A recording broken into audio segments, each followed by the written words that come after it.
মোটরসাইকেলের রেজিস্ট্রেশনে গ্রাহকের কাছ থেকে ঘুষ দাবির অভিযোগে বরিশাল বিআরটিএ কার্যালয়ে অভিযান চালিয়েছে দুর্নীতি দমন কমিশন। এ সময় এক দালালকে আটক করে 1 মাসের কারাদণ্ড ও 200 টাকা জরিমানা করা হয়। বুধবার দুপুরে বিআরটিএ বরিশাল সার্কেল অফিসে এই অভিযান চালানো হয়।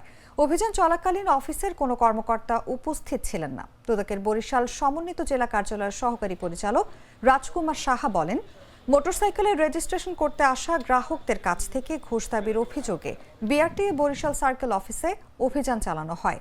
এ সময় দুদকের ছদ্মবেশী এক কর্মকর্তার কাছে 2টি পেশাদার ড্রাইভিং লাইসেন্স বাবদ 21,000 টাকা দাবি করেন আটক দালাল। পরে ঘটনাস্থলে উপস্থিত দুদক কর্মকর্তারা তাকে হাতে নাতে আটক করেন। এদিকে একই দিনে চুয়াডাঙ্গা বিআরটিএ অফিসেও অভিযান চালিয়েছে দুর্নীতি দমন কমিশন। অভিযানের খবর শুনে পালিয়ে যান দালালরা।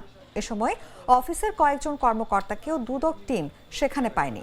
দুদক সূত্র জানায়, দীর্ঘদিন ধরে চুয়াডাঙ্গা বিআরটিএ কার্যালয়ে একটি দালাল চক্র সাধারণ মানুষের সঙ্গে প্রতারণা করে আসছে।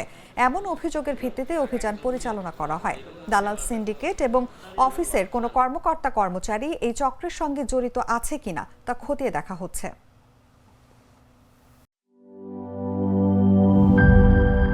একনল হ্যান্ড ওয়াশ 100% প্যারাবেন ফ্রি, তাই নিরাপদ হাতের জন্য আস্থা রাখুন একনলে।